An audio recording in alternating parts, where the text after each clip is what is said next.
We are live. Welcome to my video. This is going to be a completely spoiler-free review of the 2022 video game Silt. So there are a few things here that I've decided to start with the negatives. Because if these negatives don't put you off, the game is probably your kind of thing. Like, obviously, as usual, wait for a sale. You know, that's what I did. I was pretty happy with that. Oh, right. Yeah. Before I get into that, let me just briefly say, so the game is, there is some violence in the game. I really thought that they would have the age rating here, but for some reason they do not. But yeah, I don't know, it can't be less than PG-13, and it's probably higher than that. Let's go with, this video is going to be PG-13. There will be absolutely no spoilers in this video, and yeah, I loved most major aspects of this game. So, one of the big ones is the clunky controls. And yeah, that definitely is, like, if this was much longer, that would definitely really bother me. But yeah, pretty short game. And I will say, there are times where the character that you're controlling just, yeah, it's a source of frustration for sure. Other than that, it really is just the trial and error nature, and I get why they're essentially in a little bit of the same situation as Hitman Codename 47. You know, the very first Hitman game. It is this thing of, well, if there's more frequent saves, or if you can save any time, the game's going to be even faster to complete. The checkpoints aren't actually that far apart. It can just feel it, because sometimes you'll fail shortly before reaching a checkpoint and have to do some stuff over. It's not like very many minutes. It's never very many minutes. But the clunky controls make it feel like it is. You know, it's very annoying to struggle through something in the bad way. You know, not because it's challenging, but because it's, yeah, in this case, clunky controls, and then have to do it over again. You know, that can really make you not want to try again. I would say those are pretty much the major, you know, then there's some stuff, some people wish that there was more context, more of a clear narrative, and that is where I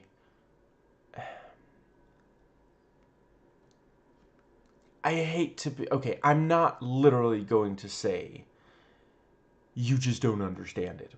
What I will say is, I'm not sure it's really made for you, and that's okay. That's not a dig on you or the game.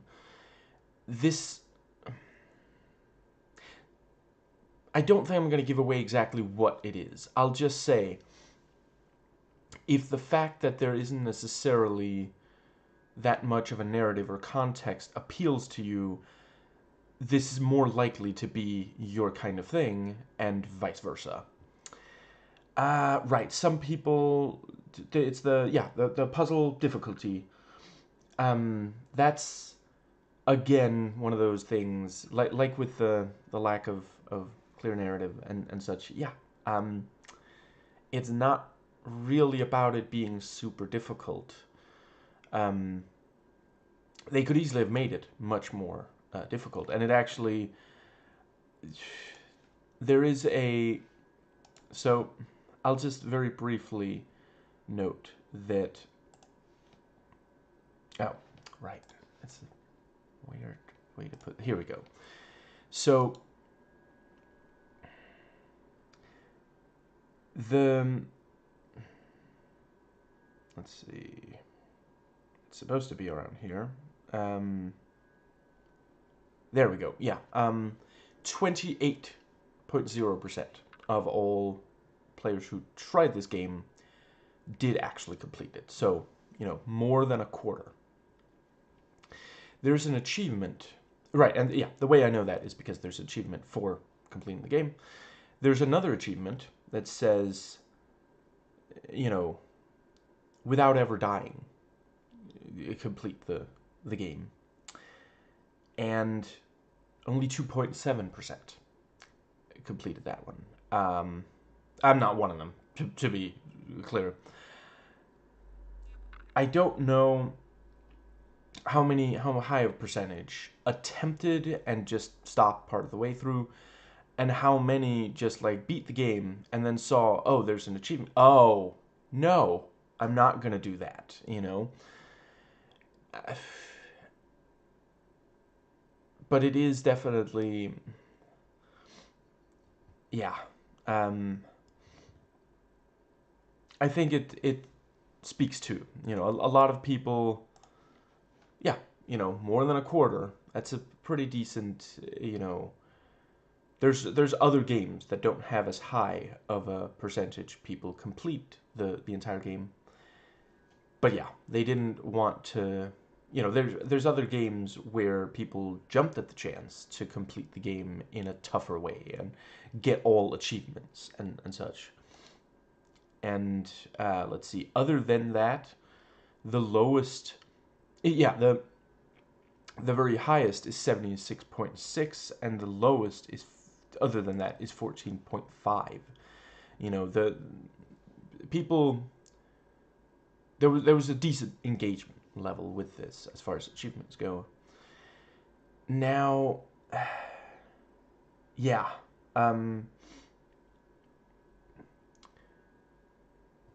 so the puzzles, I think I've said most of what I have to say about them, but yeah,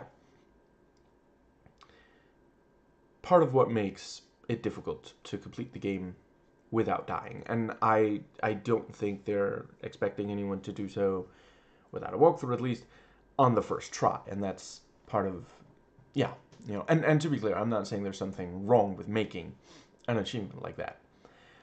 I do just think it's, what's the word, illustrative. It underlines something for us. But yeah, there are a number of puzzles where, yeah, you're probably gonna die at least once, and then you like get into the groove of that puzzle, and then you might be able to complete it without dying a bunch more times, or maybe you will die a bunch more times. It is definitely a game that you can brute force. It'll just take longer. But I'm gonna date myself. It reminded me a lot of Heart of Darkness, and I'm sure there's been other games since it, but I don't play as many games these days as I'd like to, as I used to. But yeah, you know, there's stuff that will hurt you, some on purpose, some by accident, and you have to deduce what is going to hurt you, avoid it hurting you, and maybe use it, or maybe just get past it, or the like. Sometimes just avoid it. And it is one of those, yeah, right, real quick. It's like, think Heart of Darkness, the video game, not the novel. If you didn't shoot anything and you were underwater for somewhat more of the time, let's go with that. And you know, less of a, you know, in that one you're playing as a child, here you're playing as an adult. Yeah, and yeah, it's basically, you know, you can move in all four directions, and you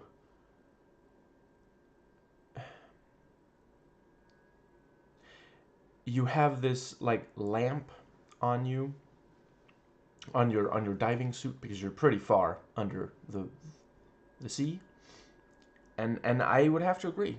Um,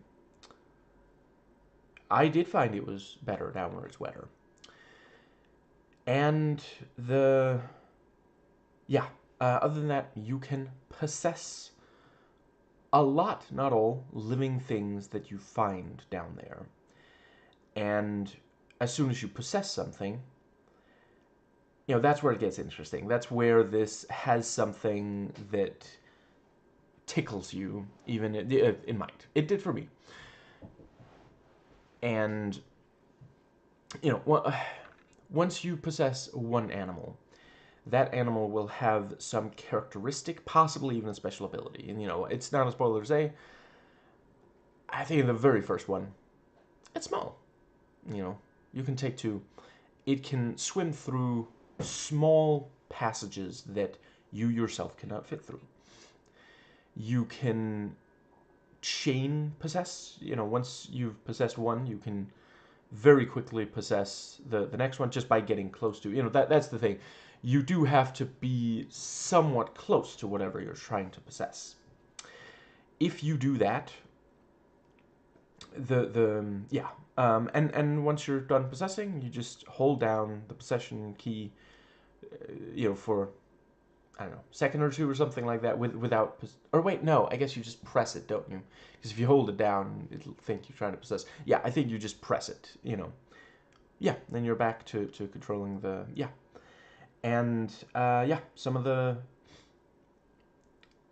I think I already mentioned some of the creatures you can possess are they have they never have more than one ability, but they have a number of them have abilities.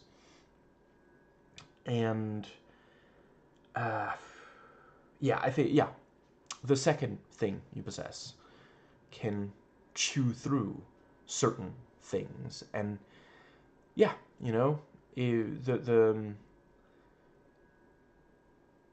if you can chew through something, that means you open up a new path, and that's basically the game. You're possessing using these abilities to take out threats to you, and and or getting them out of sometimes they're blocking your path, not really hurting you. And there are times where you'll come across something that you can't possess, or at the very least not right away. And it doesn't hurt to try. Well, you gotta some things you definitely don't want to get too close to, but usually, I don't think I ever died because I couldn't. You may want to be ready for a quick getaway, but that's about it. It has this slight Metroidvania trait thing where there's basically hub areas, hub levels. Crap, some of this terminology is new to me. Bear with me, or at least fish with me. And personally, I didn't find that it slowed down process greatly. I wouldn't rule out some I think by and large you can tell if you went into an area that you can't really do anything in yet, and some of them you might even be able to do out of order. I only played it through once, so I don't know. I think that pretty well covers.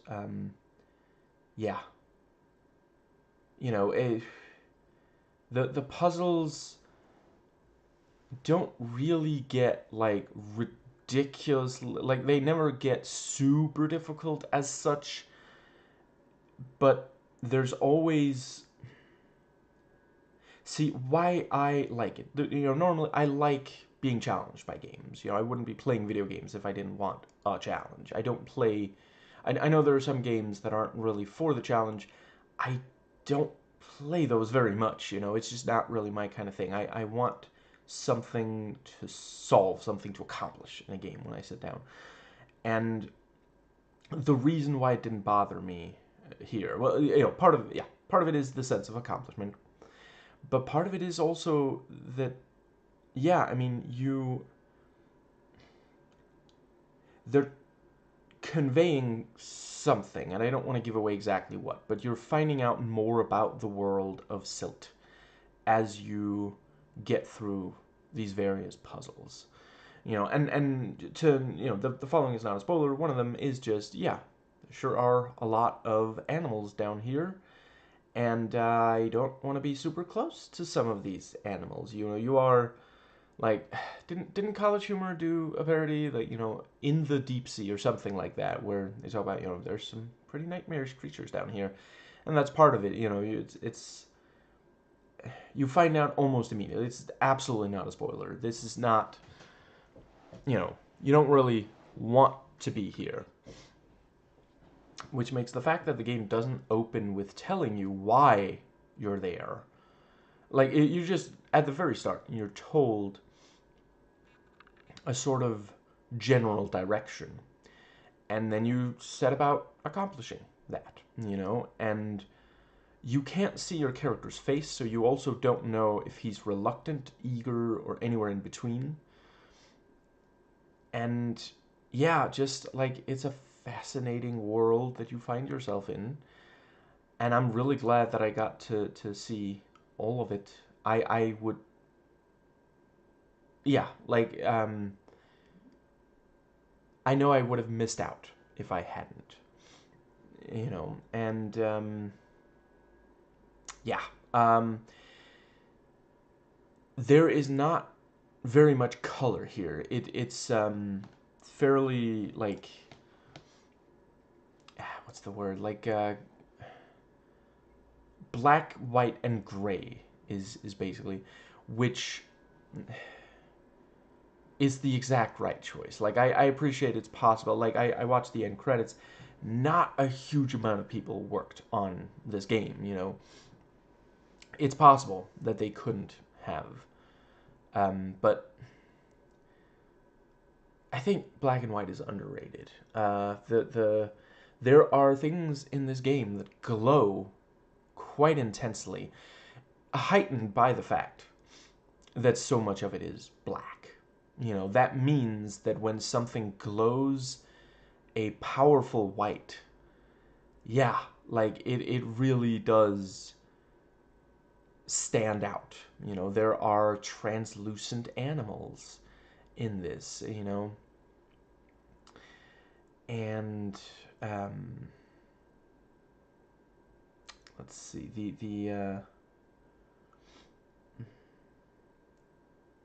I think, yeah, right, the art style, there is, it excels at scope. There are times where, and it's the fact that there's not, the certain things are not, like, the diver that you play as is not the most detailed drawing that you'll ever see in a video game. And that means that when the camera zooms out, like, to a sometimes ridiculous degree to give you a full view of what you're near, it works incredibly well. There's a lot of games where they can't zoom out that much without it looking kind of silly. Some famous video game character designs look silly if they're not, if they're very small in the frame, and let's see, yeah, just scope and scale, incredibly well handled here. I love when a video game, a medium that, a lot of the time is power fantasy. And I'm not above it. I enjoy the power fantasies. Yeah, when they can make me feel so small, that really, because, that is part of what it's doing here. This is not about, look how amazing you are. It's about appreciating this what you're finding, what you're discovering and seeing. And yeah, some deeply uh, nightmare fuel ish like designs. Like I've seen things here that I feel quite confident that I'll soon be calling, paralysis demons. And let's see, I think that pretty well covers the graphics. So I'm not going to give away the ending. I will just say I was personally quite happy with it. I'm not sure everyone has been. I haven't read that many reviews of it. Um, yeah, I don't think that it bit off more than it could chew, bit of tish, nor that the ending was any kind of betrayal. Yeah, uh, that might pretty well cover. Um, yeah.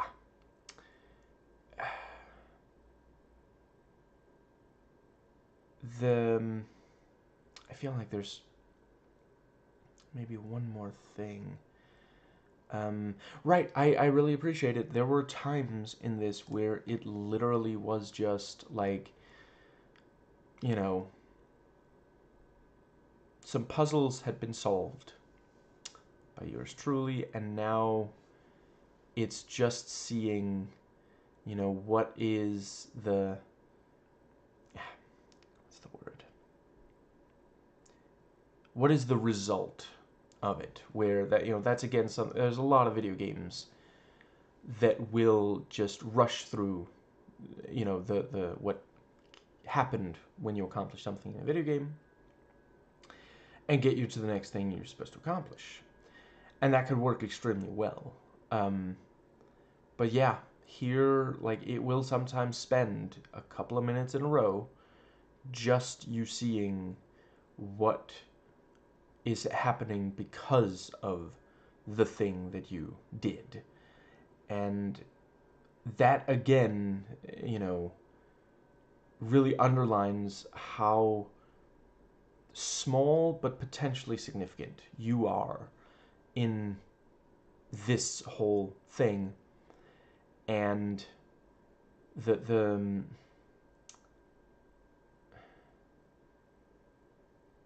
yeah, just it's a very difficult balance, and I think that it handles it remarkably well.